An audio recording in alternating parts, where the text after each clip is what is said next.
د منشیاتو د مخنیوي عالمي ورځ نن مانځل کیږي. په دغه حواله په خیبر پښتونخوا کې بیلابیل غونډې سرته رسیدلې دي. په دې حواله په ضلع 400 کې هم د سوشل ویلفیر محکمې زیر اهتمام د یو واک او د پروګرام تابع وشوه. په دې موقع راغلي مشرانو کې ډاکټرانو او په خاصه توګه ضلعي سوشل ویلفیر افسر یونس باچا وویل چې موږ ټولو خلکو ته پکار دی چې د نشیز موادو په ضد ضرور اواز پورته کړو، ولې چې دا یو لعنت دی او د دې لعنت نه معاشره بچ ساتل زموږ د ټولو ذمہ داری ده. زمانم صبا خان د خپل کلینیکل سایکالوجست یم. نن چې کوم دا واک ته دا د انټي ډرګ متعلق ته مطلب نن عالمي دن دا د ډرګز خلاف مونږ له ټول سمره کسان دي دوی له مونږ له پکار دي چې مونږ دوی ته د ډرګز باره کې یو آگاهي ورکو چې نشه سمره نقصانات دي. مونږ سه دلته سمره کسان دي هغوی ته به پته چې نشه سمره نقصان دی ده. آیا چې کوم کسان نشه کوي هغوی ته سمره مختلف بیماری لګي.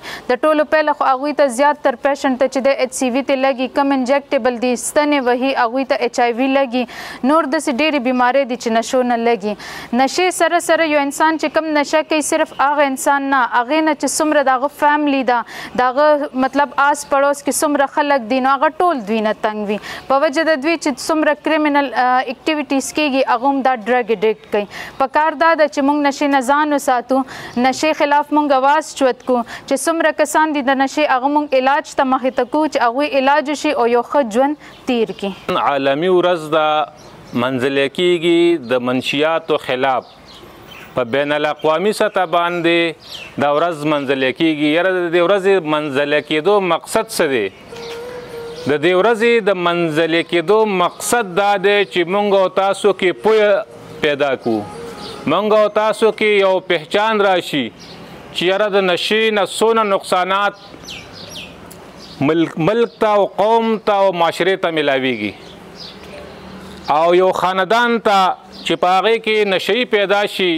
نو دا ورځ په دې ورځ باندې دا پیغام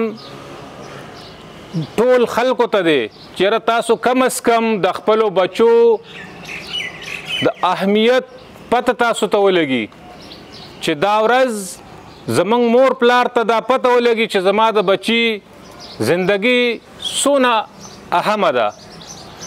د دغه وجې نه مور پلار ذمہ داری جوړیږي چې هغه په خپل بچي باندې نظر وساتي، د هغه په حرکات او سکنات باندې، د هغه په چاپیرچل ناسته باندې هغه نظر وساتي او خپل بچي د دغه خلکو نه کم چې په دې لعنت کې ککړ دي د هغې نه چې کوم دی بچو ساتي. په دې موقع راغلي مشرانو او مېلمنو په ډاګه کړه چې پکار ده چې موږ خلک د حکومت او انتظامي سره د نشیز موادو د مخنیوي لپاره خپل کردار ادا کړو او که چېرې په دې نشیز موادو کې څوک ککړ وي نو پکار ده چې د هغوی علاج ترسره کړو.